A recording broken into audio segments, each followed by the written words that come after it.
Hey, what's up, everybody? Welcome to Drinks with Johnny. Today, I'm joined by an old friend. We're going to get to catch up. It's going to be amazing. He just created this new band. It's got an album coming out, Dark Side of the Brain, on July 19th, or maybe it's already out by the time this episode dropped. I don't know. Either way, go check it out. It's Flat Black and Jason Hook on the show today. How you doing today, brother? Awesome. Thanks for having me on. Dude, it's so awesome. I mean, like, right before we started this whole episode here, we were talking. It's like, man, it's been forever since we saw each other. I mean, we did that Avenged Sevenfold Five Finger Death Punch tour. Was that 2013? Maybe.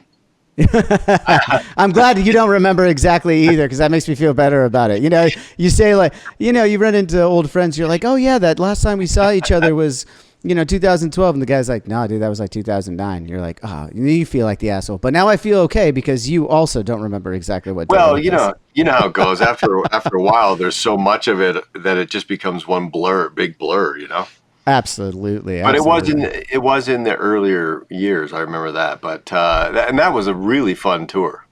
Yeah, man. I remember having an absolute blast with that one. Hanging out with you guys, getting to know you a little bit better. We've done some stuff before, but I think that was like our one and only like true tour together that wasn't part of a festival setting of any kind. Yeah, totally. And it really helped us too, because to get on a tour where we could play in front of your audience. Mm-hmm. That's what sort of launched us to come back on our own, because if you go over there and play small clubs or theaters or whatever, then you're only servicing the people that already like you. So there's not a lot of growth happening. But thank God for our manager at the time. He was like, this is the way to do it, man. This is great. And then being able to play in front of 10, 15,000 people a night in front of your audience, then you capture new eyeballs and new hearts and minds. And it was really awesome. And so it really helped us. So thanks for that. Dude, of course. Thanks for doing helping the other band. Well, now we're here talking about your new band, Flat Black. I got the record. I have to admit, I haven't had a lot of time with it. I got the full record just like 2 days ago, something like that. So I haven't had a lot of time with it. It's great though. I do. I love the production. I love the vibe. The overall vibe of it's very, heavy riffs, big riffs. I won't maybe not even call them heavy riffs, but just like big riffs are there. A lot of hooks. Just sounds like some great heavy rock and roll, man. And I'm digging it. Thanks. Yeah, I set out to do something that had, I had a specific vision. I kind of just wanted to strip it down into those elements. Like a lot of heavy guitar work, a lot of heavy drum work.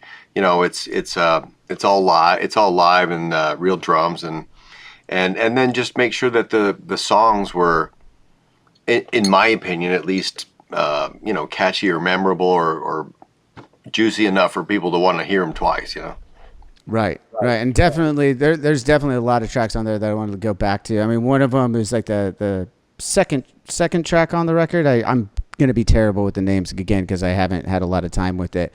I could probably look it up in a second here, but has a little bit Justice? How does it start? Yes, Justice. It's Justice. That's the one. Yeah, it just kind of had like a little bit more of like this upbeat, almost punk vibe going on it. It definitely stuck out to me on first listen. That was definitely one that, and there's a handful of them that stuck out as well. The song you guys had with you had Corey Taylor come on and guest on, was that Nothing to Some. Nothing to Some. Great song. I was listening to that. It gave me like a upbeat Rammstein vibe when I was listening to it, and then and I noticed the bass on that song, the tone of it was a little different than the rest of the album, and it stands out quite a bit. It sounds fucking great. Let's go into the production. Like you mentioned, you track these drums live, and you worked with Chris, who's done stuff with Korn, and I believe. Yep. So walk me through a little bit of the actual creation of this new record, Dark Side of the Brain. Well, it all started here. I work out of my own place. This is in my house, so I'm kind of always up here working. And you're out of Vegas. You're out of Vegas, right? In Las Vegas, yeah. Awesome. So usually it all starts here in my studio, and there's a lot of demo period, where I don't commit too much. I just sketch, just to get sort of the loose things together. And from there, you know, we pass that around and try to get the lyrics and melody on top. And the great thing about the computer, as you know, is that if you're just trying to get the song assembled, it's a great tool. Like the flexibility to be able to try things and move parts around and go, well, let's double that, or let's move the outro as a better chorus than the chorus. Let's just try stuff, you know. So it's a great tool.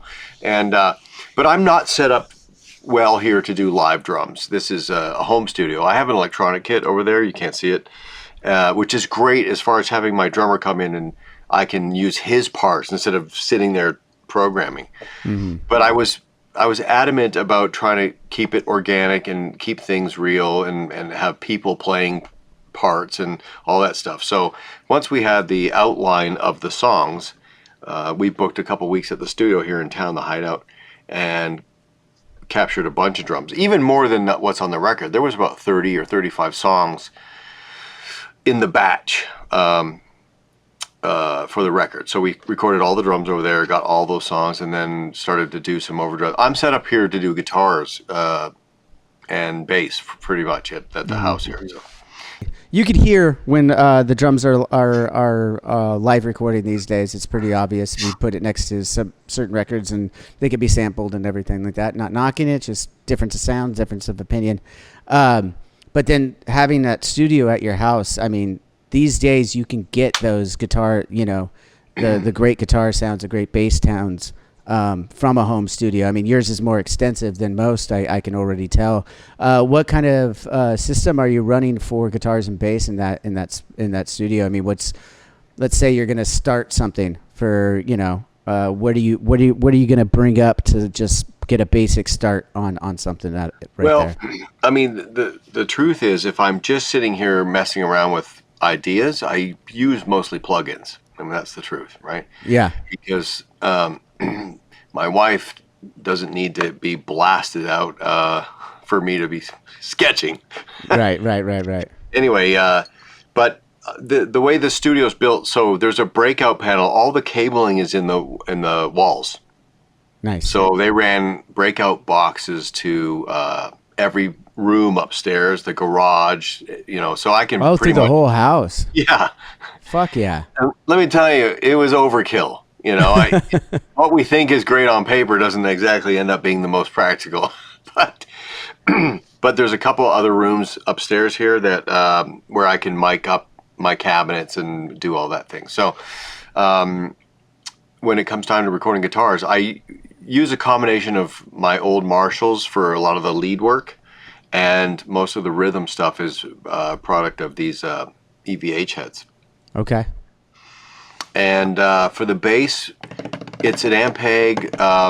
It's my head. It's a classic Heritage. No, it's a Heritage Ampeg with a SVT 810 cab. Okay. That sort of lives downstairs in the garage, and it's a combination of that and Nick, the bass player, has some pedal. It's I think it's like a dark glass, but it's an older version, like the BK7 or something. Okay. And so it's a blend of each. Okay. And then once you get it through the amps and stuff, you also have like a legit soundboard. That's not something everybody, I mean, especially digitally, as we're saying, computers can help with writing and stuff. I have a small writing studio at home. I don't actually track anything live there. So I don't have the board and everything. Obviously you got some preamps and stuff there. What are you doing to fine tune it after it's going through those mic'd up cabs? Oh, well, there's a whole other rack over here that you can't see that's got LA2A 1176 distressor. It's got a couple Neve preamps and undertone audio. I mean, all the expensive stuff is over here. Gotcha. But then there's a bunch of preamps and compressors over there. There's a bunch over here that you can't see.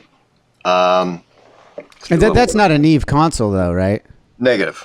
No, okay. It's hard to see. It's a little blurry on my end, but I got Starbucks and my preamps, and then there's over there. Shit! That's the drum kit over there. Over here. Yeah. There. That's the drum kit. I have a PA set up in here for rehearsals. Oh, you use that space for rehearsals too. Genius. Yeah, like there's enough room up here where I've got subs and monitors on the floor. I'm trying to find it all with the camera, but it's a little tricky. But we can rehearse up here. Even Death Punch rehearsed up here. Oh, really? Oh yeah, we saved a fortune. No kidding. As far as like you want to spend, if we had a long break and we wanted to just sort of kick the dust off and remember what the fingerings were and make sure everyone's singing the right thing, there's plenty of room up here. We would play through little amps and just do it all here, and then we can turn everybody down, have coffee, so we're not killing ourselves, Yeah, well, I was going to ask, you said you have a PA and some subs and monitors. You're not running monitors when you guys go play concerts, right? Are you doing in-ears, I assume? We're doing in-ears, but my experience from the past is that I still like to have a little air coming up from my feet. Okay. Even though in theory it's unnecessary, I still have like lead vocal coming through my wedge and my guitar, because I'm tracking the lead vocal all the time to remind me where we are in the song. Right. And I also sing to the lead vocal. My harmonies have to sing against the lead vocal. Right, all your backups and stuff, yeah. If it's just coming out of my feet, obviously we're plugged up here, but just have a little extra. You can just feel a little extra coming up from the floor. I kind of like that, especially with the guitar. Mm-hmm. It just gives it a little bit more, weight, maybe. Yeah. I felt that way. I've been on in-ears for a long time now, probably 15 years, something like that. In the first iterations, I'm wearing some of them right now. They didn't have, for bass specifically, it was really tinny, Right. They didn't have the drivers that they have in those in-ears now. I got a new set and can actually hear and feel the bass for the first time. I was like, wow, that's a new sensation. Yeah, they do make specified to show the bass player some lower end, right? What ears do you have? No, that's a great question. I don't know. I used to know, and then you get a new monitor guy after a 6-year hiatus, and he's these are the ones that are top of the line, blah, blah, blah. Try them out. And I tried the first ones out, and I was like, oh, this is so night and day from what I had before. It's already such an upgrade. I'm like, yeah, that sounds great. Let's go with it, Awesome. So I apologize to the company that probably hooked us up, but I don't remember your name. I apologize, but it's all good. It's all good. I was just curious about that because everyone has a different preference, right? There's no wrong way to I'm all in-ears. We have nothing on the stage, but I hear other people, especially I hear from drummers. They like to have monitors back there as well, so they just hear the click in their ears, but a way to stay with everybody in the ears, but want to feel their drums around them. I think I recall, and correct me if I'm wrong, but I think I recall when we were on tour together, Sin's amps or cabs are off stage. Yeah, so that was the case. So for years, what we did, we'd still mic up the amps, but we put them in cases so they were isolated. We basically had carry isolated booths for the guitars and bass. And now with the fractals and axe effects and everything, we're all using that. They're phenomenal now. The Axe 3 effects that we're using, I got in there like a kid in a candy store because before the 2 and whatnot, they didn't have a lot of bass options. It was basically kind of what you described, an SVT classic modulator, and you kind of can mess with it from there. But now they have so much, and I had a lot of fun because you could also tone match to your albums and stuff, just run it through and everything. You can really have infinite combinations of sounds. Yeah. So if you can sort of replicate what happened in the studio almost perfectly, and then even maybe improve it in your own mind, but improve it a little bit. So that was the general tone that ended up on the album, so that you want to bring that to the fan base, and and have assimilation. You put time into that, right? You picked that tone for that song for a reason, so you want that to still be the essence. However, now with perfect hindsight of maybe years later on the song, you could be like, oh, well, we could have added a little bit more balls to it, or maybe a little bit more high end, whatever the case may be, and you could do that now. And it's are you running the 3, the rack unit, the Fractal 3? Yeah, we have that. Each of us has one of those in a backup. I have a pretty simple simple rig because I could do everything in the Axe effects, and then Brian's rig though. You would fucking lose your mind, dude. It looks like the motherfucker could go to Mars on this thing, dude. I believe it. I believe it. Is he not running through his heads anymore? He's just Fractal? Just Fractal now, yeah. Okay, wow. I think he has. Actually, I take that back. There are some of his Hellwind heads still in there, and I believe they get triggered for certain things. Right. But he has we have the cool thing is it's a lot of front work. It's way more front work, but you can program those things to switch, do everything for you. You don't need pedal boards, anything. So we have everything automated. It's just freeing. You could just play, and it just does its thing. When I started Flat Black, my idea was to be, old school, sort of like a Pantera or a Van Halen, where we're going to drag Ampegs and Marshalls and all this shit. And that was okay, except for now that we're doing like fly dates, and I flew my head to the last couple of fly dates and pedals and all this stuff. And I'm thinking, why am I making this so complicated? Where I can have the entire show in one box. For the flight dates, it definitely, I would recommend it. And especially, I'm surprised you flew with the SVTs. I know that the classics I used to play with all those tubes when we were traveling, I had to get rid of them. It would just break, and I didn't have it. We rented the SVT at the location, but for me and the way like my heads are a little modified and stuff, so I have a road case. I just take one of these guys and check it. You check it? Yeah. Wow, that's ballsy. Yeah. That's ballsy, man. I know. Heavy. You got an air tag? You got an air tag in there when you check that, or what? No. You should probably get an air tag on that, dude. I know, but the thing is so heavy. I saw it come out out of the carousel, and I'm just like, this is probably, there's got to be a better way. Yes, it's the Fractal.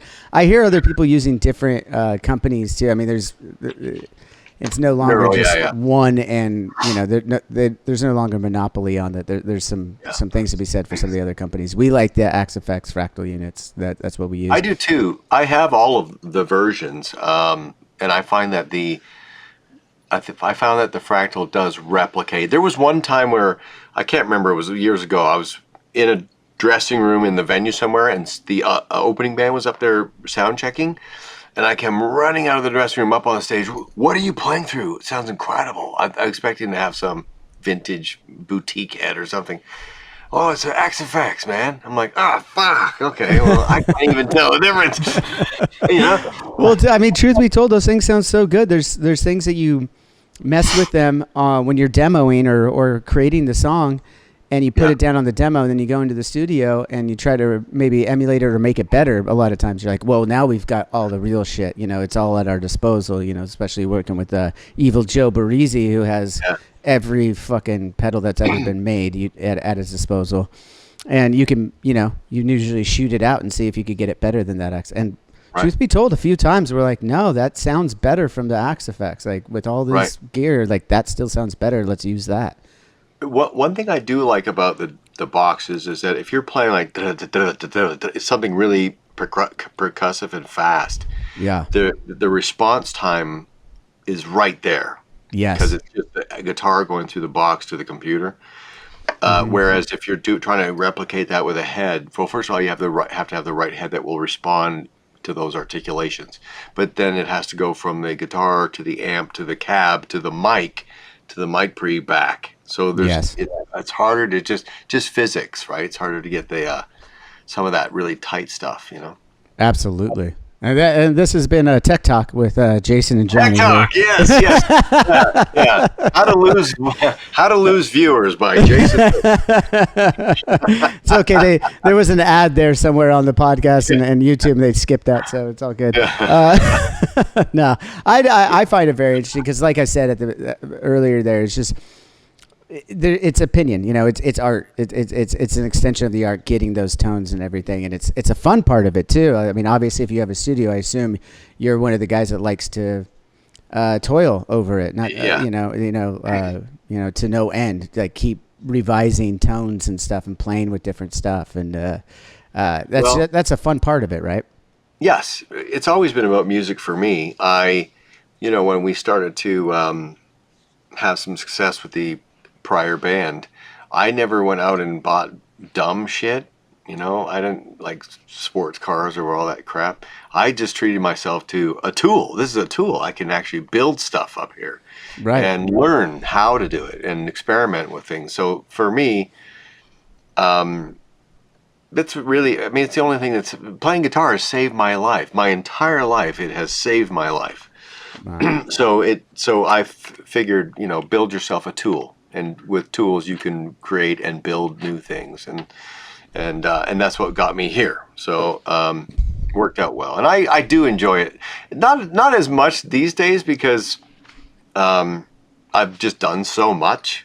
Mm-hmm. But the fact that I can come up here and engineer and wield recordings, I had a couple of other artists up here where I produced something for Dorothy and nice, yeah, I love Dorothy.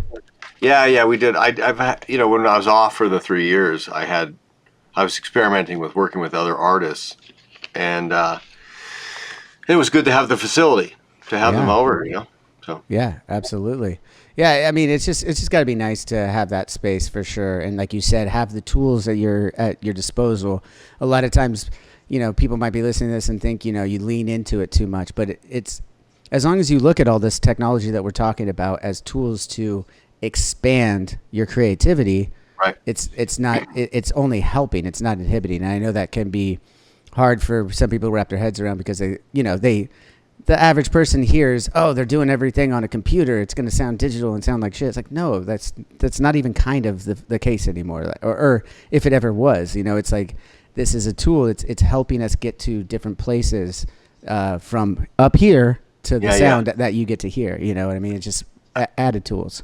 I think the computer basically, if it's used a certain way, I think it's helps save a lot of time. Yes, like you said, with creating the songs. Right. I'm sorry, I don't mean to cut you off there, but you reminded me of the point that I wanted to get back to that you said was that tool of being able to move shit around and figure out what's working and what's not faster. Like you still could do it with jamming back in the day when you were in a garage with a band of 5 guys and you're like, but you have to run through that a bunch of times. Now you could listen right back to it, see what's working, and move on and really get a better workflow, right? Yeah, 100%. Like you said, in the old days, we would be the producer with a notepad and in rehearsal, and he'd be like, let's try this, try that. And the band would have to, figure it out on the spot. And then you'd have to rehearse and really know what you're doing on the way in the studio. This is so much easier to experiment with the song without having to have that as part of the process. But, what I wanted to try to accomplish with Flat Black was to have personality in the performances and heart. I find like one of the things that I'm sort of missing with a lot of modern music is it just seems like it's very computer generated. Yeah, they went too far with the tool. It feels like it's gone. I hate to use the word because I don't mean to talk shit, but it just sounds lazy.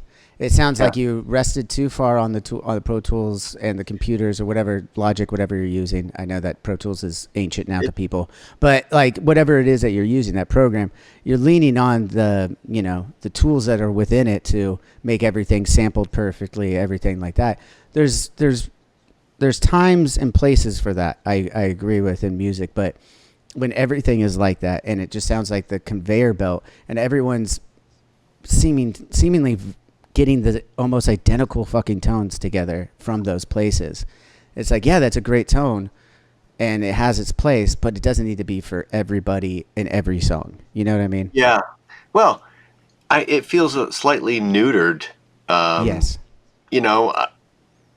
I wanted to like if there was a section of a song that had a breakdown or something, it's so much, lazy is the perfect word because it's so easy to go just look for a synth sample and then that lives in the break, where I'll be like, no, let me write something that I can play in that break. That way it's still human. I can play it live.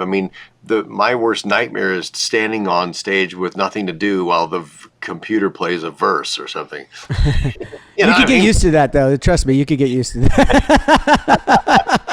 Yeah, as we get older, there's some moments. There's some moments where I'm like, yeah, it's all right. I'll take a break here. You know. Yeah. Let me know when the verse is done. Yeah, exactly. Well, but I think I put the pressure on myself to try to create guitar parts that could live from the beginning to the end, not unlike an old Pantera song or Van Halen or something where you could literally play the song top to bottom. There wasn't any weird sections where you're waiting, Yeah. So anyway, that's kind of the approach, and some of the solos don't even have rhythm guitars underneath them. They're just presented as that's how we play it. Yeah, no, and I love that when I was listening to it. I'm glad you brought that up. It's very, I don't know, it's Maiden-esque. It's what Maiden always did, when it comes, I mean, they had that third guitar under there, but everyone was hearing Steve Harris hold down the rhythm while those solos were going off, and that's and that's how it is live, to your point.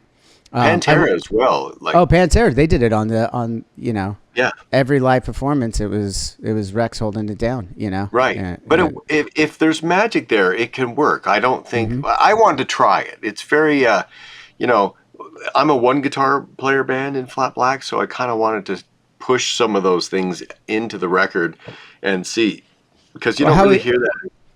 You don't hear it anymore. No, totally, and it adds a really cool dynamic. I totally agree. I believe in space, in sonic space, and it offers a lot of space there.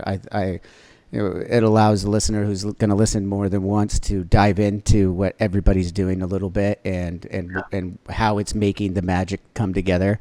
You did mention though, as a single guitarist, there's a lot of dueling going on this. How are you gonna program some of that stuff when you go to some of the duels? Yeah. They mean like the lead harmonies and stuff like that? Yeah, exactly. Yeah, it's probably more common now, but a long time ago, I stumbled into this TC Electronic G Major 2. Okay. And it had in it this thing called intelligent pitch shifting. Yes. So, right. I mean, it's pretty readily available now, but back then I was like, oh, this is cool. I don't think anyone really could figure out how's he playing the harmonies. But the box, you could put the key of the song, the scale that you're looking for, major, minor, whatever. And then MIDI would turn it on for that section of the solo and then turn it off. So all of a sudden I'm playing and then I go into a melodic part and there's that harmony, and it's not just a linear stacked interval. No, it's following changing. It's following the key. It's generating harmonies based on the key of the song. I just thought it was brilliant. So I've been using that trick for a long time. Yeah, I remember when that was coming out, and I definitely think we messed with it a little bit or played with it, but we found now it's not so much. You can do it really easy, and you could literally go in and program each fucking note. But before, like, when you had to put it in a key, if you played something that was a little out, though, you had to like go in and it wasn't quite right, It's funny 'cause not too many people I talk to would actually understand that, but you're right. Like if you're bending slowly, it's kind of trying to find where's my harmony. There's just little things that before it couldn't do. But like again, I don't want to blow smoke up Axe FX ass, but like they have it down now where it's these days. Yeah. So I was curious if you were gonna be bringing that element still. I built a really cool rig. For the last Godsmack tour we did last fall, I had Dave Friedman in Los Angeles build me everything I wanted, and nice. It's glorious. It's glorious, and I'm actually doing so. It's amps and pedals, right? Like old school, and the who makes it? Eventide H90. So they have Eventide as a pedal that will do all the harmonies. Okay. And it sounds glorious. It's a wet, dry, wet rig, so I've got stereo detuning happening and then a dry cab, so you get this fucking.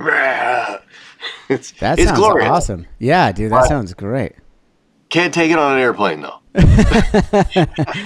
Well, no more fly dates then. You're just gonna have to get your ass on tour. yeah, I know. That's why it may have been overkill for where we are right now, but it made me happy and.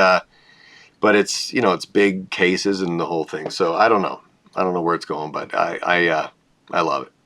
Yeah, dude. I mean, getting to a point where you can, tailor make your rig and your acts, everything like that, as you start to get that through your career.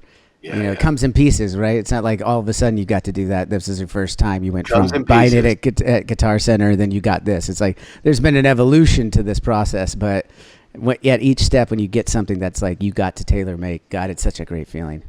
It is great. And like the rig I had with the old band was ridiculous. And that couldn't even, I mean, it was like 3 heads and a huge 30 space rack all in one big piano case.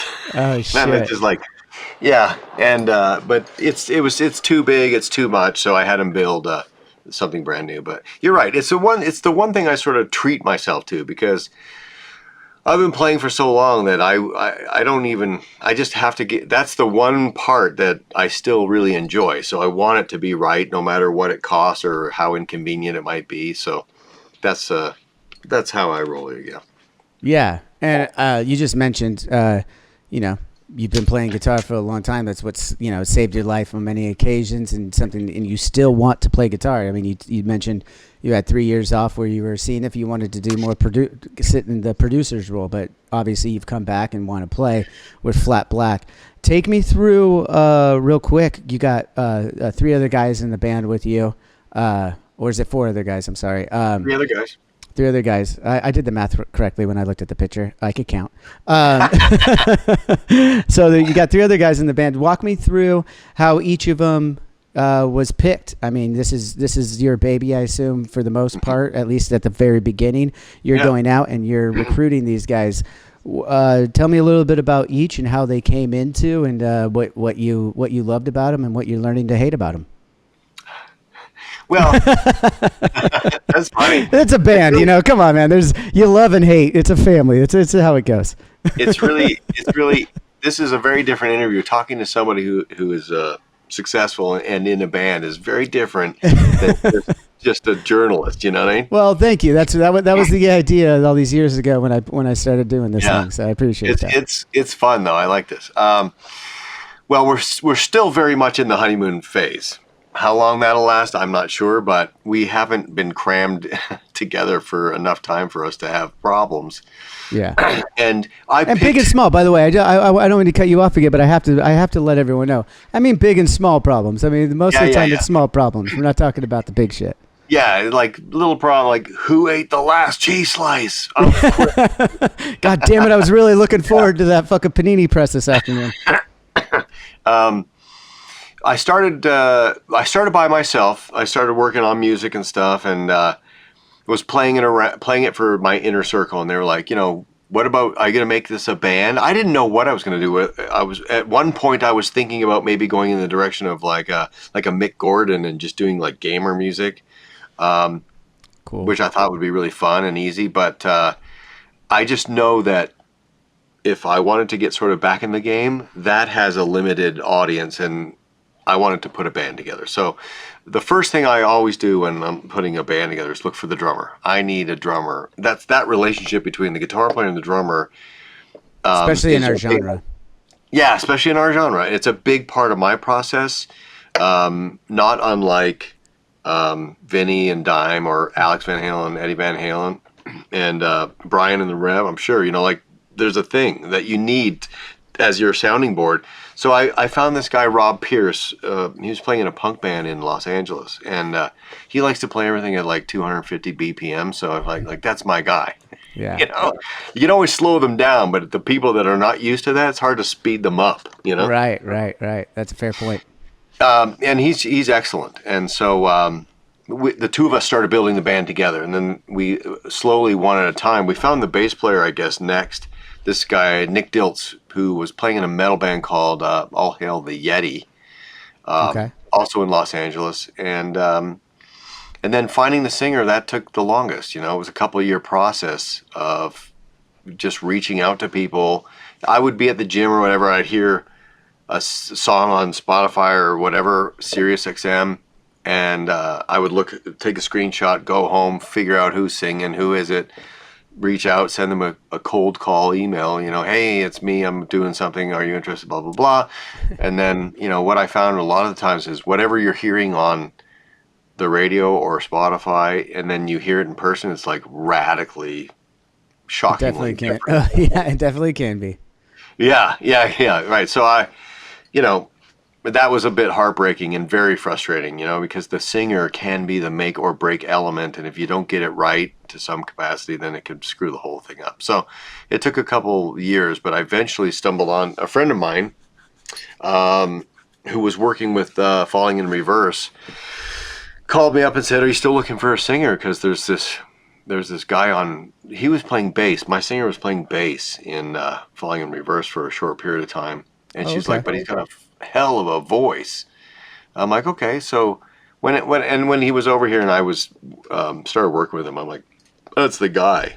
I mean, he has such a wide toolkit as far as being able to do singing and screaming, but also that like deathcore, like all that frog shit. Mm-hmm. So I thought, and he's got good rhythm. And so anyway, I just figured he's got to be the guy. And that's sort of when things started happening quickly, Yeah.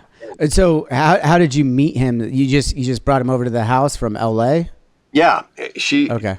This girl, friend of ours. Okay. Gotcha. Mutual friend. Was an assistant on the Falling tour. And she said, well, he's got a day off on Friday. Why don't I fly him into Vegas for the day? So the two of them got on a plane, came here. I worked with him a little bit, showed him some of the songs, had him sing, and then they left. And I was like, that could be the guy. But the problem was, he's still in Falling. And so as I was talking to him, he's like, I don't know, man. It's like ditching my gig for something that's completely unproven at ground zero. Yeah. It was too scary, I think. So he passed on it pretty much.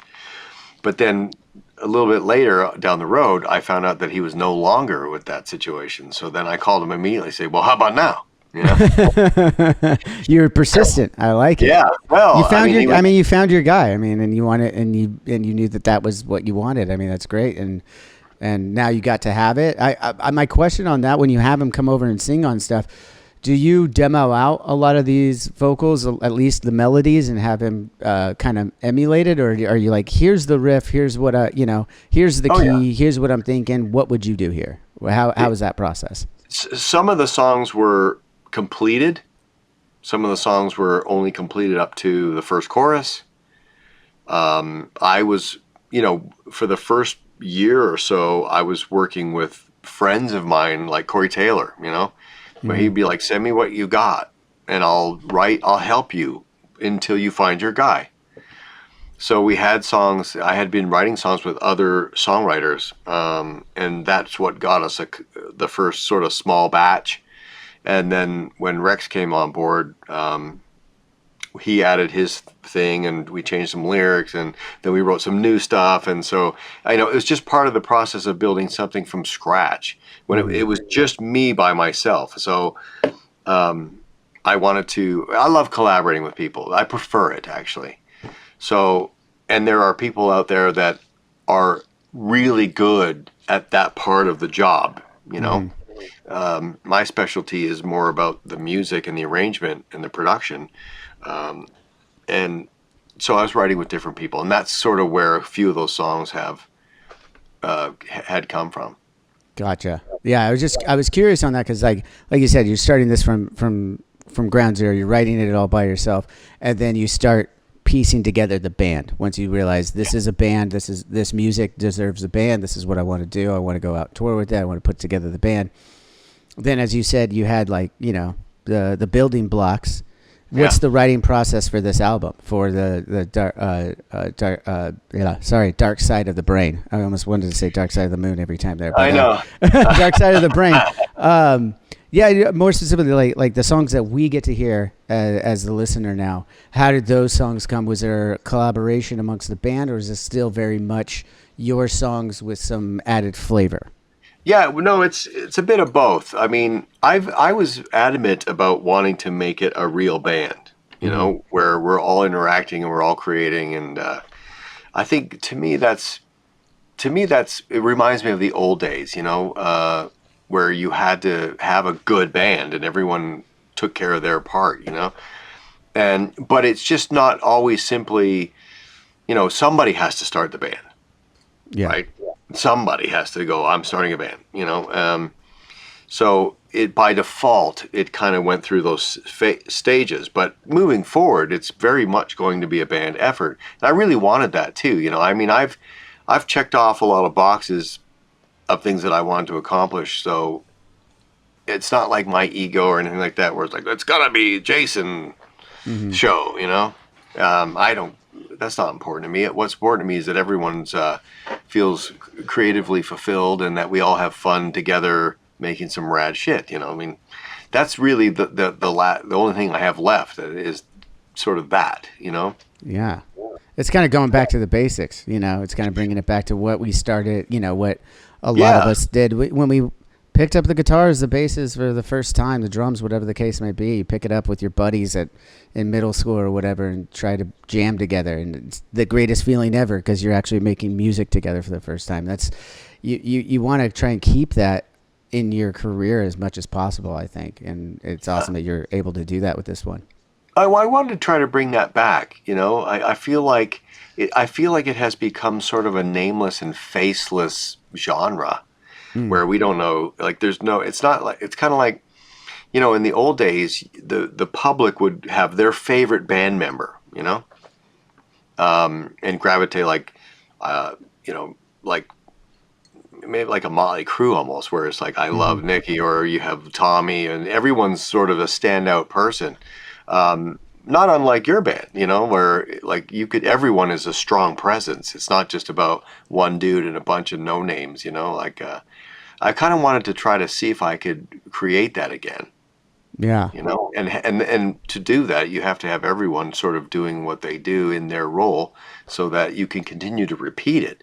If somebody else is making your records for you, well, then it could change because you change whoever's doing it for you.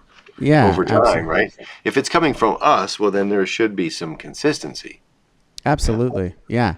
And on that, real quick, back to when you're bringing everybody in, how are you vetting that aspect of it, the writing aspect of it? Are you just like who you get along with, or you listen to their writing style as well before you made them full members of the band or created or chose them, however the case may be? Was there a process or a point when you were like, I know you can play all this stuff, you guys are great players, you could sing it, you can play it, whatever the case may be. Now how do we work together? How do we create new stuff? And what was that process like? Well, it's a good question, because it's in the beginning there, I was going to say it's the latter of the two options you gave me. And that the second option was I wanted to see what they had and interface with that and see if it complements or there's a chemistry with what I do. So each guy had to, I don't want to say had to, but I was looking for a connection of some kind, because I've played with, putting the band together, I played with a lot of musicians, and sometimes you just get guys that are sort of in their own little head and they're not paying attention and they're not interacting and they're not following, they're not listening. I mean, it's a weird thing. Yeah, not being present in the song. Not being present. And, when each one of these guys, I could tell almost instantly that they were at the level that I was looking for, not just as a player, but also their musicianship and their musicality. Nice. And and now you guys are just going to be thick as thieves going out on tour here. You're going to be playing with Godsmack again, right? We're Godsmack again. Yes, they they have really helped us out. We're going out the day the album drops, next Friday, the 19th. Yes. That's the first day back with them. And I think we're playing it's Upheaval and then Incarceration, and then a handful of dates after those two festivals. And then we have a break.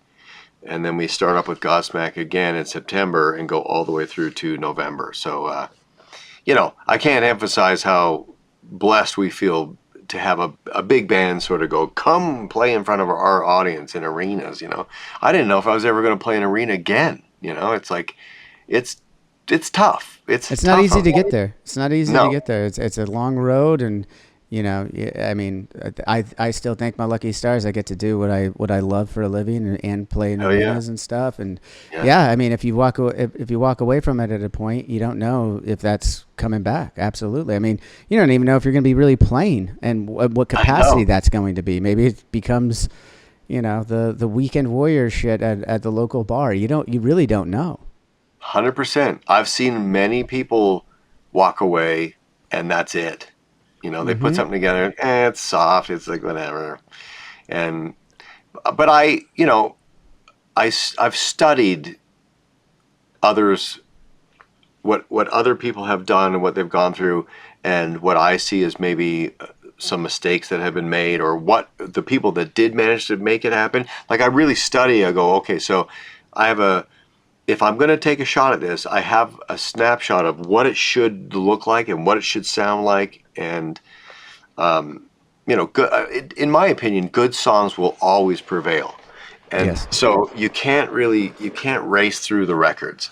The records have to have some kind of magic. And hopefully, if people, love one of your songs, it doesn't have to be the whole thing, but if they go, I fucking love that song, who is this? Once you start to capture those hearts, they will come to the show and it'll go grow. So in my opinion, that you have to pay full attention to the records, always. I completely agree. I completely agree. I mean, it's definitely, putting out everything that you have, taking the time and making sure that you're in love with what you're putting out first, because after you put it out, it's up to everyone else to decide. You're no longer in control. That's something that we struggle with as artists and creative minds, is like, you question everything, and that's good, but you got to also, at the end of the day, I feel the answer to all those questions is, do I love it? Does it do something for me? That's all I can. That's all I can control at this moment by myself in the studio with my confidants in the studio. That's all we could control, is what we believe this is going to be, and then put in the steps to bring everybody into the vision that you had. Yeah, that's it for me. I mean, the on the heels of a successful record, a lot more opportunity comes from having somebody love your recordings. So to me, that's the priority always. And it's very frustrating, and I'm sure you've experienced this too, but as things explode in popularity and demand, I don't know if you went through this, but my experience was like, well, you guys got from January to May to crank out another record, and then we have this tour and that tour and this tour, and I'd be like, I think speed, for me anyway, speed can sometimes be the enemy of quality. I agree. Like, I can write you a song, I can write you 10 songs today. They won't be very good, but if I have to, there might be one section, one 10-second section out of those 10 songs that you actually enjoy. But I'm a tweaker, I like to like walk away, come back with fresh ears, go, ooh, that's the wrong, I kind of develop things by listening, and so I always have to come back with fresh ears and go, why did I know what it needs to do now, and I change it, Yeah, absolutely. I think that's a similar process that I'm familiar with and comfortable with as well. It's just, I mean, that's the bottom line though. You got to go out there, do what you love, and be true to yourself. I mean, is really the bottom line. And I mean, you're in a unique position, Jason, because you had success in your previous band. As we've talked about. You're starting from scratch with this, so you have to have a goal in mind for Flat Black. What is that goal that you have? What is and you can go past it, you could end up short of it, whatever the case may be, but what is it right now with this album coming out on July 19th, everybody? What is the goal for Flat Black? Well, Or maybe even a motto, like whatever the case may be, again, just to broaden it a little bit. Like just, what's the mantra? What's the vibe? What are you feeling? What is your intent, I guess, not to get too spiritual? What is the intent for Flat Black? Honestly, as I listening to the question, I think the intent is just to always be happy. Yes. And It's a good one. It's a good intention. It's not always the case in the music business. There's a lot of this, you know? And any business, anyone can relate to that. There's always there's ebbs and flows of everything that you love doing. Right. So, you know, there's the obvious answer, which is like we would like to have millions of fans and play big venues and be very successful and all that stuff. But if I really break it down, after sort of going through that already, what I would like is to be able to do this and have it be pleasant and easy and fun, and then enjoy every part of it. That's it. You know, I'm not a spring chicken anymore. So the only thing left is quality of life. That's really important. Quality of life. And that doesn't necessarily mean having a lot of money or all that stuff. I mean, it's all here and it's all here, you know? Right. And luckily, like I picked these guys in my band, and like I said, knock on wood, we're all very good friends, you know, like they're all very healthy guys and everyone's sober. It's weird, you know, that wasn't necessarily a requirement, but it just sort of worked out that way, you know, and so everyone's pushing hard, and that's really it. I just want to make sure that it's fun, and hopefully if the public likes it, to me, that's a bonus, you know. I can't control that. I can't control it. So yeah, you get to a point in life, I think, in general, where you think about that quality, you get that perspective. I think everyone could relate to that, given that COVID couple years, year and a half, whatever the fuck it was. You know, like everyone had to put their priorities in perspective, and health and happiness and quality of life becomes, you know, the forefront of a lot of people's intent. And I think that goes for every walk in life, to, you know, but you do have the unique perspective of starting it up again and being able to go back on it, you know, being able to go back and reset an intention for your craft. And I think that's a special thing, and I'm glad to see you doing well with it and having fun with it. I mean, it's incredible. I mean, we set out to do these things, as I said before, in garages, you know, begging our parents to buy the first acts from a pawn shop, whatever the case may be. And now you're in the studio, we're having this conversation, you know, in our, you know, back nine of our lives, but still enjoying it, you know what I mean? And finding new ways to enjoy it and put stuff out there. It's really incredible, man. Well, thanks. Yeah, I mean, I feel grateful and blessed, and you know, I just feel, you know, to get a record deal these days is brutal, you know. And so you guys went with Fearless, obviously, on that. What made that decision? Because again, going back, I don't want to beat the dead horse, but starting from scratch, you have with the way music is put out these days, what made you choose to go to a label, period, let alone Fearless? Well, they were very excited about it, and they got it, you know, like they understood this is what I'm going for, you know. And we did have multiple offers. Some were better than others, but what impressed me the most about Fearless was the people involved. And I got the sense that they were open to the idea of letting me do what I want. I wanted that sort of freedom and that control over what I'm delivering, you know. And they were on board with that. So that's really, and they've been fabulous up to this point, you know. So it's been awesome. So that's kind of why I chose them. And they're not afraid of heavy music either. You know, their roster has some pretty brutal stuff on there. Yeah. So, and they're new age thinking, and you know, it just struck me as like, this feels like home, you know. Yeah, it was just like the perfect fit. And furthermore, though, I want to go into why you chose to have a label at all, like giving back, because it is the freedom, but you have the freedom if you're running the show yourself too. So it can't be just the freedom. There's got to be like a give and take a little bit there, right? Right. And I'm just curious, when you're, I mean, as we all do, and making big decisions in our life that we care about, you weigh the pros and cons. How did your pros of going with Fearless obviously outweigh some of those cons of running the entire thing yourself, putting it out yourself, having that freedom as well? Well, I like a team.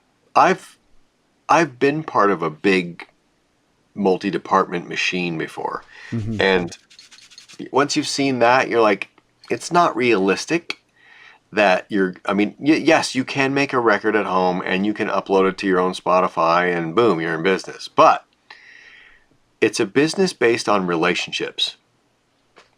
And so as the artist, the small artist, your relationships are just very limited. I think you start getting, big heavyweight companies involved, agents and managers. And if you can get those big dogs involved, well, now you've got some pretty heavy relationships that are going to be pulled in, Mm-hmm. and it's already working. I'm too chicken shit to try to run or I'm not delusional. Trying to run the whole operation. Yes, you can, but it doesn't always work. Yeah. If you want to go far, go with a team. You know what I mean? Yeah, I gotcha. Yeah, there's definitely a bit of that. And I was curious because you do have that unique position of being around the machine before and seeing, again, the things that do work, the things that don't work about it, the things or maybe even broader, the things you liked and the things you didn't like about it. Just same as any situation, right? But coming into, you don't want to take all that load is one thing, just doing it all yourself, but you also have probably a lot of those connections. I can say that without a shadow of a doubt. You have a lot of these connections that you already have established. So you could, just playing devil's advocate here, you could have leaned on those as well and still done it yourself. You know what I mean? Yes. But I think it's worked out really well. I didn't really want to try to carve it up by myself. I just really believe that, having partners, you want people to have, you want people to be able to make money off you because then they have an incentive to grow you. That's okay. I mean, honestly, money is not my problem. My problem was I got this 0 monthly listener band, 0 followers. Help me. Help me grow it. Put some water on this motherfucker. Let's go. Well, you know how it goes. For every new band, 1 in a million break through. I didn't, failure to me is scarier than anything else. I just want this to work. And I started to meet I love my manager. He's badass. I'm with William Morris. They're badass. I mean, I'm trying to position this for success. Right. And I'm not delusional to think that I can be the record company, the agent, the graphic artist, the web guy, And even if you could, like you said, you could, but where does that go back to your original intention for it? Quality of life, happiness. Right. That's going to be a sacrifice. There's going to be sacrifices along the way if you're the sole, captain of the ship, Yeah. Look.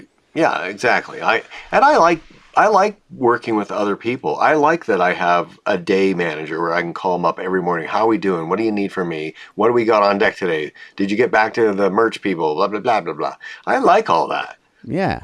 No, it's great. And that's how you need people that you trust, the right partners, not just trust in the sense of, everyone talks about the music industry and how it can be corrupt. I'm not talking about trust in that way. Trust in that they care and they have good ideas. They have good intentions of what they're doing. They share the vision. Let's put it that way. They share the vision that you have. That's important. You got to get the right people for that. I totally agree. The partnerships are great. It also keeps checks and balances, right?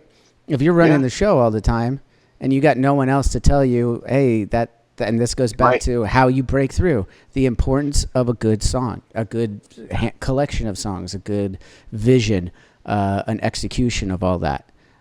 There's a lot that goes into it, obviously. But at the core, I agree with what you said earlier. The songs matter.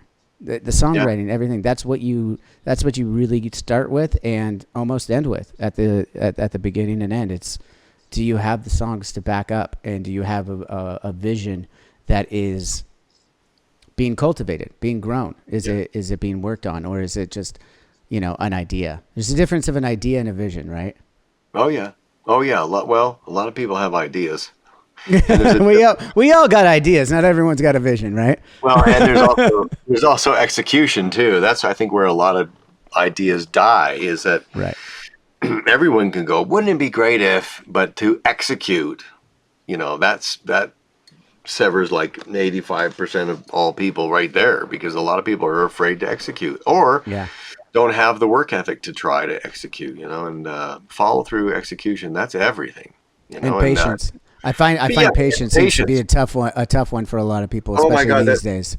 That's the perfect word, because a lot of people are like, dude, you're spending so much time on this record, you're gonna screw it up, and I'm like, you're gonna get it wrong, and I'm like, no. It'll be when it's time, because we all want that instant gratification, right? Like, you want to create something and then you want to post it, and then watch everyone. And you want that immediate, check back and oh, it's got fucking however many comments and everyone's saying the good things, or right. Sometimes you want those dickheads to say bad things too, because that helps the engagement, Well, I think that for me, I do have patience, and I knew that this has to be extra special. I can't rely on anything from my past. And actually, when we got signed to Fearless, they didn't. The general manager of the Concord label group, so Fearless is one of many labels underneath the Concord label group umbrella, and the senior vice president, she came into the meeting. She said, "I got to be honest, I didn't know who you were. I didn't know much about your past, but I heard this record and I green lighted it immediately." And I was like, "That's the best part of this whole process." That I didn't want anyone to give me a bro record deal or a favor, or let's take it he's got something there because he's from that. I wanted the music to really blow people away, Yeah, I mean, that's the best compliment you could have gotten right there. Is that it was like the highlight of the whole thing. I went completely on the merit of this album alone. Yeah. Which, by the way, Dark Side of the Brain, out July 19th, might be already out. Probably already out. We'll probably release this the week after it comes out. So how are you feeling about the release? How's it going so far? We're talking in the future. Yeah, we're talking in the future. Yeah, it's amazing. I can't believe we're number one. It was destined to happen. I'm so happy for you guys. Yeah, it's really cool. And again, back to the record. It is a great record. Going back to some of the songs, you mentioned Corey was there early on for you in the writing process, and then of course ends up having the cameo, the guest appearance on that song. What was it again? No More. Nothing to Some. Nothing to Some. Thank you. I'll get all these by the time the album is out longer, but you know how it goes. It's all good. I can only imagine the amount of details that you have to absorb to do these things, and I enjoy it. That's the fun part. I get to listen, and I get to be a little bit of a critic, and and like find pick at the stuff, and it's not my art that I'm doing it to. It's a little bit less stressful. Yeah. But yeah, no, that song with Corey, as I mentioned, had the Rammstein vibe to it to me, and having him on it, definitely there was that a song that you had worked on him with earlier on, and that's why he came back for it? Or was it you had abandoned that stuff and and you're still friends, obviously still in contact, he's a friend of yours, you bring him out for this song specifically because you think his voice it will lend itself well to it? Well, the track for Nothing to Some had been floating around for a little while. Even before I split from the prior situation, that was a track that got kicked back from the other situation. So I had it sort of in a folder. And I went to Los Angeles to work with Corey's producer by coincidence. He's Canadian, I'm Canadian, so we know each other. And he said, well, if you ever want to come and just, mess around with some tracks or whatever, come to LA. So I'm in LA working with this fellow, Jay Rustin. And I spent the week there working with him, and as we were working, all of a sudden Corey pops into my text. So I'm assuming that he gave Corey my number and said, I'm working with Jason. And we just started a dialogue over text. Right. And he's like, what is your plan? What are you up to? What are you doing? And I said, well, I'm on my own. I don't have, all I'm doing is working on some music. And he said, well, when you're finished, send it over. So we sent over the things I was working on in LA, and he's like, this is great. So we worked on 5 songs together. And after he heard the thing that I was doing with Jay, he was like, send me everything you have. So I was like, holy shit. So he completed 5 tracks. So there is still 4 tracks with Corey that I have that didn't make the record. Oh shit. Right. So they'll either be used on subsequent records. We probably have Rex re-sing it. I don't know if Corey would want to be involved again. I was just grateful that, when it came time to, move forward with finishing the record, I said, would you want to be a part of Nothing to Some as the lead vocal? And he said, yeah, absolutely. So it was super cool. Super cool. And I didn't think at the time that by working with him, I would be answering this question 10,000 times. But, and I hope that I hope it's not driving him nuts. But look, he's a Goliath presence, in the industry. So it's only natural that people are interested in how that came about. Right. It's unavoidable. Like Flat Black is so brand new, but Corey Taylor and perhaps myself working together, that's fresh. That's exciting. That's news. People want to know, whoa, what's up with that? So that's going to be all your sound bites from the press you've been doing for the last few weeks. And we'll add ourselves in there. Don't worry. We'll be a part of that too. And that's the other thing I'm reminded of, having done press for the last couple of weeks straight.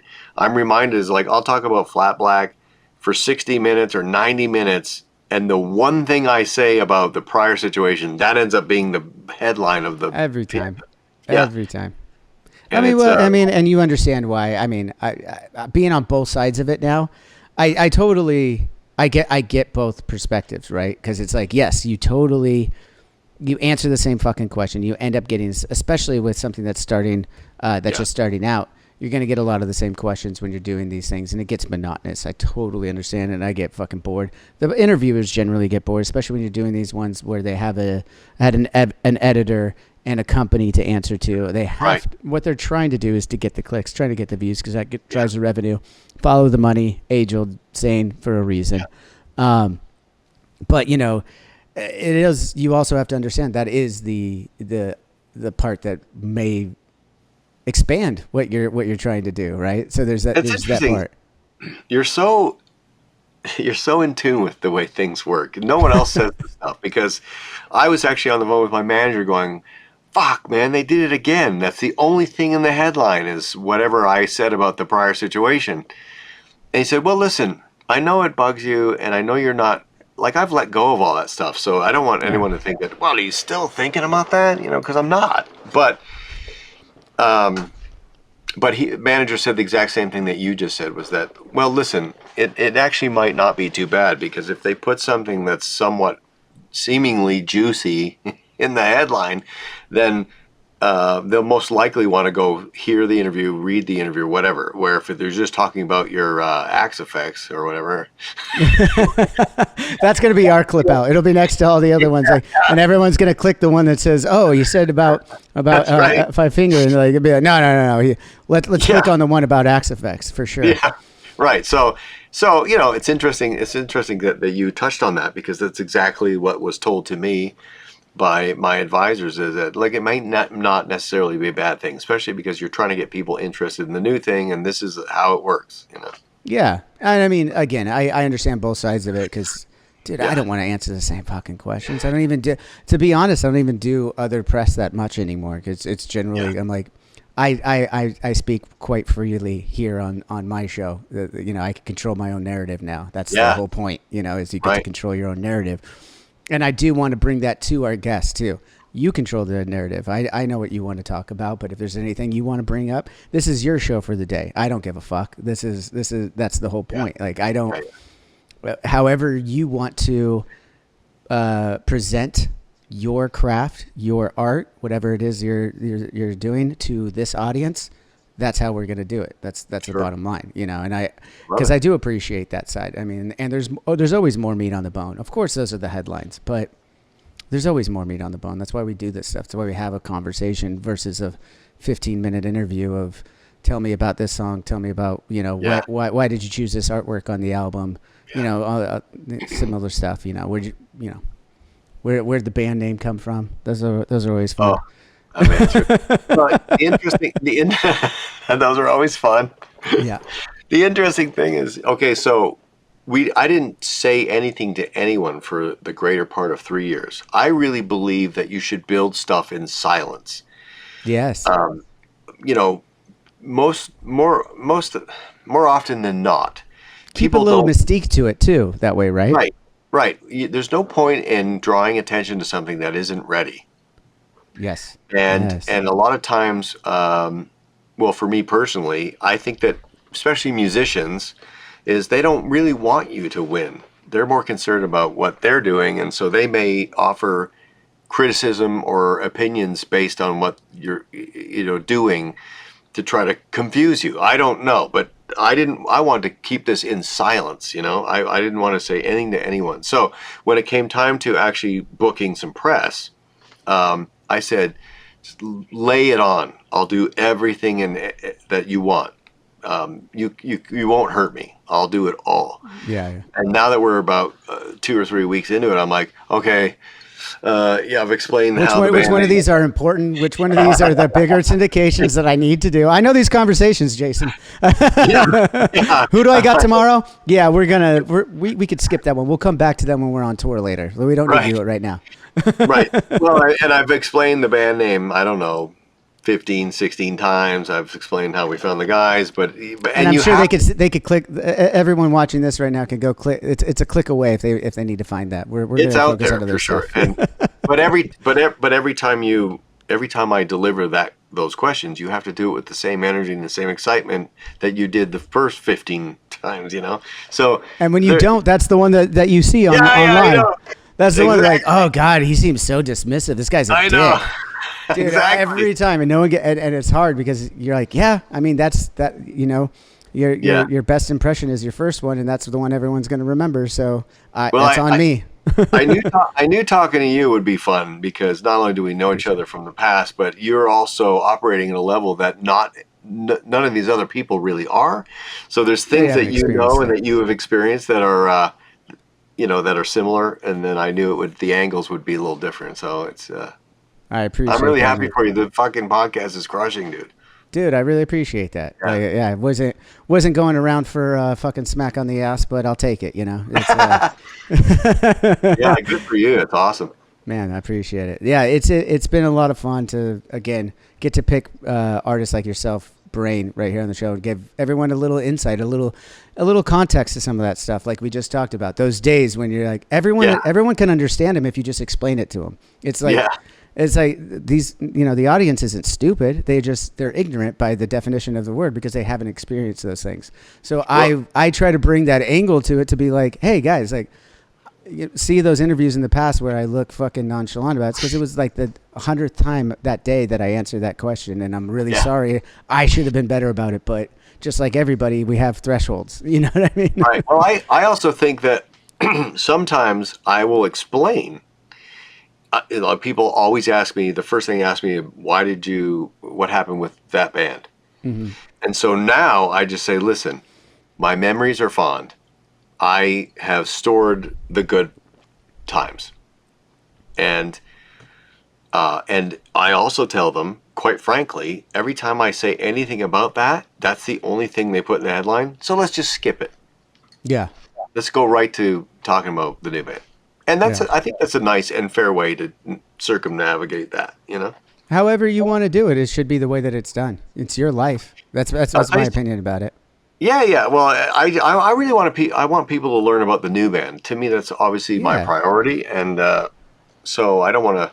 And it's a great band. It's a great project with great music. You can tell you put a lot of heart and a lot of time into it. You took the time off to really, I think that's another thing that people should be paying attention to is that you didn't rush into something. You didn't like coattail it or anything like that. You really sat down with yourself and tried different things and found, come back to that love of performing and putting out music yourself, not producing, not whatever the case may be, not putting it in as a soundtrack.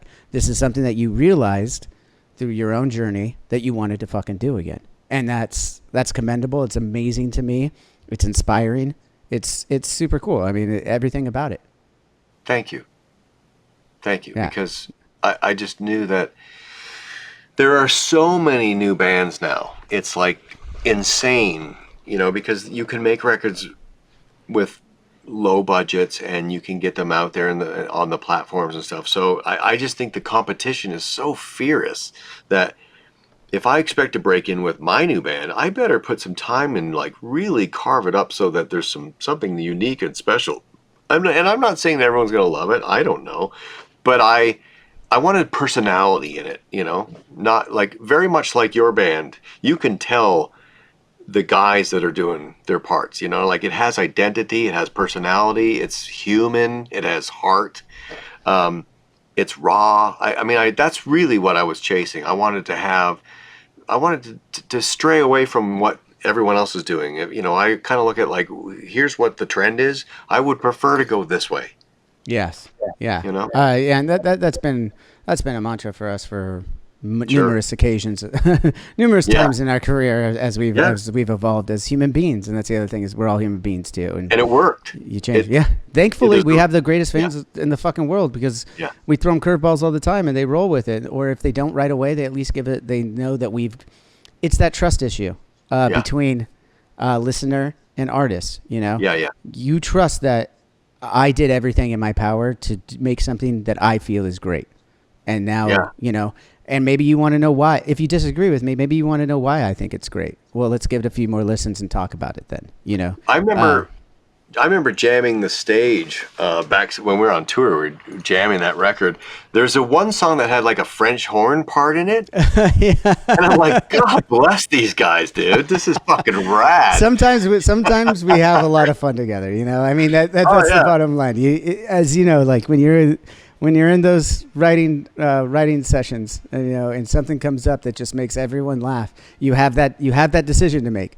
Is it good enough to stay? Did it make you laugh good enough? And like, is it good enough that when you listen back to it, you're going to feel that emotion every time? Because it's music, art invokes emotion. That's what it's supposed to do. Even to the artist, even to the creator. Well, do you want that emotion evoked in the song? And you have a question that you have to answer. More often than not, I'm thankful that my band, we fucking go for it. I felt great love and respect because I'm like, God bless these fuckers, man. Thank you. Just fearless, just like, that's what we wanted to do. I love it. It's so good. Yeah. It's fun to be able to, and again, I have to say thanks to the fans for that too, because we wouldn't be able to be that free and have this career without that. It's just, it's more specific than, I wouldn't be here like I'm carrying an award. I wouldn't be here without our fans, It's more than that. I wouldn't be able to do what I love without the fans. And that's where the gratitude and appreciation really comes from. It's the lifeline. If people, we're making art. Art is meant to be shared. Yes. And if you get lucky, you have a larger number than smaller number because it's way more fun with more people. You just tap if you have the fortunate ability to tap into it. It's great, and I really hope that for you guys in Flat Black. I hope that this works out for you because again, I see the passion, I see the time you're putting into it, the coming from where you're at on your journey and being true to that. I think that stuff resonates more than sometimes we even realize with the fans, and I think it will. You guys go out, you do your thing, you do what I know you can, and you got a great record on your hands to promote for the next, however long you do, and maybe some back songs with Corey Taylor. I don't know. You're gonna have that discussion with him, but yeah, I'm looking forward to seeing it, man. I'm gonna check out some of these dates you got coming up. Hopefully, I'm off somewhere and can come check out a show. I would love to see you. Just let me know. Absolutely. We'll wrap this up. We'll get each other's digits so we could do this again down the line, maybe in person, go down. I'd like to go into, next time. I know we wanted to talk mostly about Flat Black and this new record that's coming out July 19th rather, Dark Side of the Brain. Everyone go check that out. That's the important thing right now. But there's so much more we could get into, and I'd love to go back to some of your backstory and get into the love of music and just break down. Real quick, you mentioned earlier you like to study other people's careers, and real quickly to send a bow on this, or put a bow on it rather. What's someone's career that you've watched and studied, and said, this is something that maybe you take the most from this one artist or this one group, whatever it might be? Well, can I talk about KISS for a second? I see the Space Ace shirt on. You can absolutely talk about KISS. Space Ace, heavily distressed Space Ace. Yeah, is that from the concert you went to? No, this is just a bootleg I got online. It's because he's in the Batman logo, so I thought it was really funny. But when it was brand new, you could actually see his face and shit. Wait, are you real quick on a side note? What online shop are you getting that stuff from? Because I know Matt's really big on Grail. I got to get on Grail. Apparently, they got a lot of stuff there. I forgot the name of it, but they have thousands and thousands of anything you can imagine. Yeah.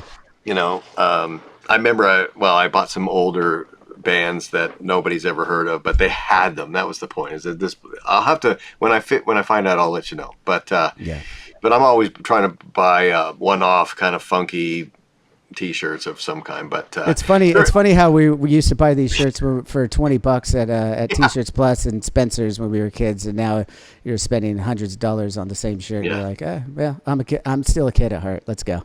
Yeah, I know. Me too. And I mean, there's simple pleasures, right? It's so funny when they sent me over that we were going to do this. They had asked me, the chatter was, do you think we should let Johnny know that you don't drink?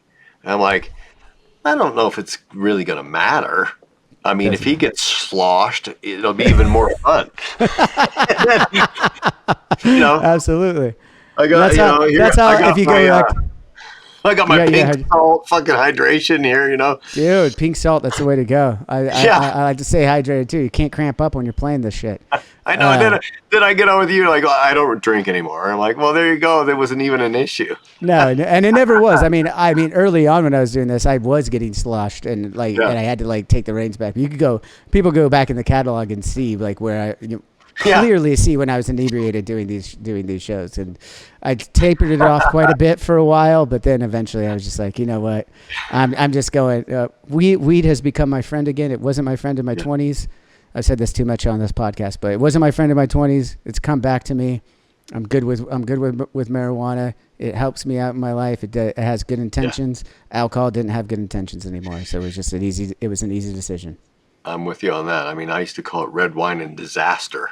That's the one part I do miss. You mentioned red wine. The one thing I do still miss, and it is fresh in my non-drinking career, but the pairing of wines with the dinner. That's the one thing I'm like, I just want to taste that. Me too. The effect, but I want to taste my that. My manager is into really expensive vintage shit, and he goes on auctions and buys crates of vintage stuff. And so anytime I'm over at his house, he's breaking out these $2,000, $3,000 bottles of wine, and all I can do is just, this smells like it's special. Yep. That is, I'm sure you as well, but I definitely drink enough to know what that tastes like by the smell. Yeah. Well, I used to buy my wine at CVS, so I don't really exactly have it. Classy, dude.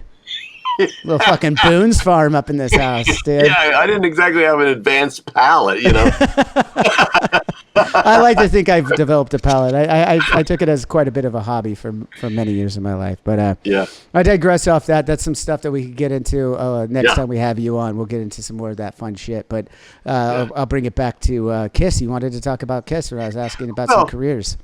Just one of the most iconic and interesting legacies. We're talking one of the big ones, right? This is like, the Stones. But for me, KISS, 50 years of that band peaked. It almost didn't work. It was hard to get that up off the ground. The first record, second record, third record failed. No one cared.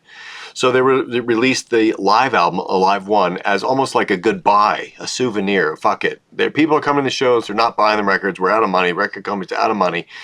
But then Alive went double platinum, and that got them into a better producer with Bob Ezrin, Destroyer, Rock and Roll Over Love Gun. They were the biggest band in the world in 1977 with Beth and all that.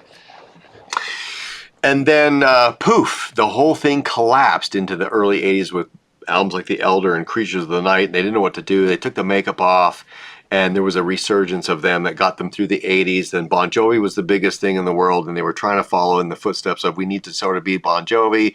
And then into the late 90s, they were like, you know what? We're putting the makeup, get the old guys back. And then they were selling out fucking Tiger Stadium or whatever. I mean, it's an incredible story. And the two individuals that were the drivers of that whole thing, Paul Stanley and Gene Simmons, are guys that I've listened to thousands of hours and video of them telling the story. But you get used to how strong they are as individuals and how inspiring they are, because they just never gave up. No matter how bad it got, life is full of peaks and valleys, and you got to remember that the valleys are temporary.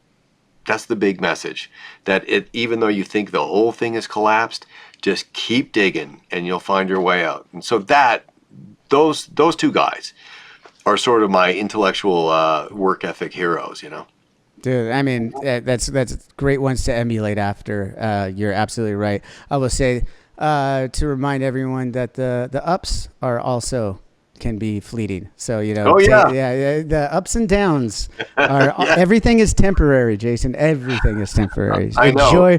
Enjoy the moments when you can, and 100%. And even try your best to enjoy the ones when you're down. That's that, because it is all just this thing called life that we get to experience one way or another, and that's what we're here to do. So find a way to enjoy it. I mean, that's the bottom line. That's the big message. Yeah, dude. And it's a great one to take away from, the icons in KISS, as you mentioned. I always found their career very interesting too. I mean, you mentioned the 80s. I mean, they even poke fun at themselves when they did Detroit Rock City, the movie, and they're like, early on, it takes place in the 70s before they've done this, but like, you think KISS is ever going to do a disco song? And they're like, no fucking way, all the metalheads. And then, years later, we would know that they did a disco song. And went to the Lick It Up, where they took the fucking makeup off, and you saw them for the first time. Interesting trivia. So the I Was Made for Loving You is their most popular number one stream song on Spotify. No way, really? Number one. Know that. It's 900 and something. It's almost at 1 billion streams. Wow, that's surprising with Rock and Roll All Night, because Party Every Night. Which is number 2. You would think that would be number one, because especially in this day and age of streaming, it gets picked up. It's got to get picked up in so many playlists for parties, for anthems, for movie soundtrack, everything. It's got to pop up so many times. So for the other song, I'm sorry, what song was it again? What's the name of that? Made for Loving You. Yeah. It's surprising that one pops up that much in those algorithms, that it's obviously the most popular song. It's wild. The thing about disco is it was designed for pure fun. Yes. The way that music makes you feel. It went really well with cocaine. That's all I know. You're right. Two of them had a fucking perfect marriage for a while there. I mean, a lot of marriages ends up in divorce, and apparently that one did too. But it had a good run. Yeah, that's funny. It reminds me of there was that movie about Studio 54 that is crazy.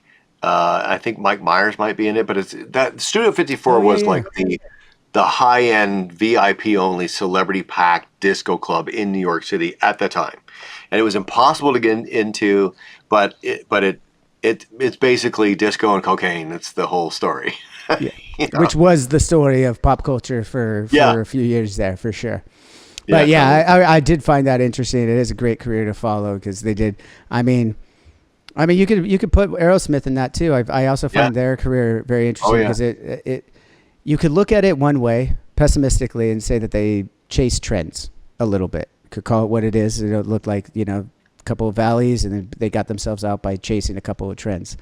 But then you look at what that actually meant over an entirety, and being able to persevere through those things and finding ways to claw, scratch, whatever it took to keep growing this art that they firmly believed in. And that's always something that you can take away from it. I think you're right. I read Joe Perry's book. I think it's called Rocks, or On the Rocks, or something like that. But his book really clarifies and illustrates all of the drug use and how it affected each member and the collapse. And that thing was flailing for a long time because of the extreme drug use. Like, they were fucked up. And it's truly a toxic situation. But his book was very good. Yeah.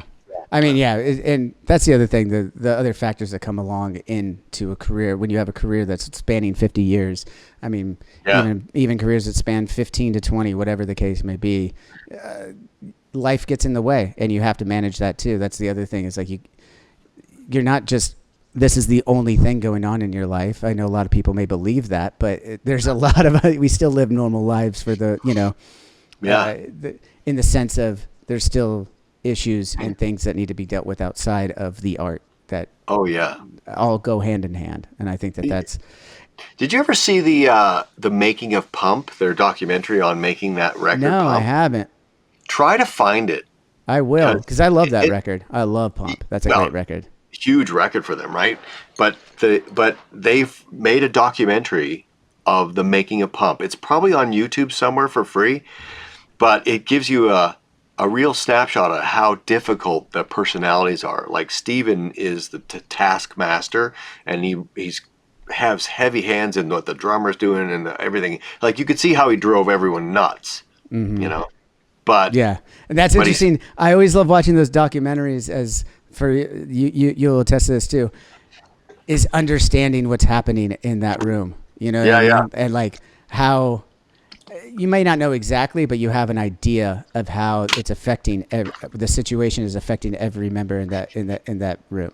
It's a kooky movie. I highly recommend it. It gives you a snapshot of like the dynamic of him and the band. It's crazy. Yeah, and then we got a little piece of that from Metallica when they did Some Kind of Monster. I mean, they were kind of the first ones to bring in a psychiatrist with it and publicize it as much as they did. But a lot of people, a lot of bands have gone through that too. They were just the first ones to make a DVD about it. But very brave. Very brave. I mean, and looking back at it now, again with perfect hindsight, it's like that was the move. That was smart. Oh, that was. And at the time, there was a lot of people like going like, "What the fuck are they doing? We don't need to know this much." Yeah. It's like, no, man. Like this is a legacy career. Like you're gonna want to know every fucking piece about this, and this is a moment in time for this band. And I think they were very smart because the band was in turmoil, and the record was odd. Saint Anger. The movie, in my opinion, saved that cycle because it let the fans in. Like, they had the courage to let the fans see the reality of what was happening in the personal part of it, which was really, that's very brave, but they're smart. They're smart. And it was an interesting story. It was an interesting part. I don't want to say that was an interesting story. I'll correct myself. It's an interesting part of the story that is Metallica. You know what I mean? Yeah, like that's right. And I know you played with them too. We played with them. They're amazing guys, and another ones for me that I look up to and look at what they've done right in their career, and they've done a lot right. So it's another one to look at for sure.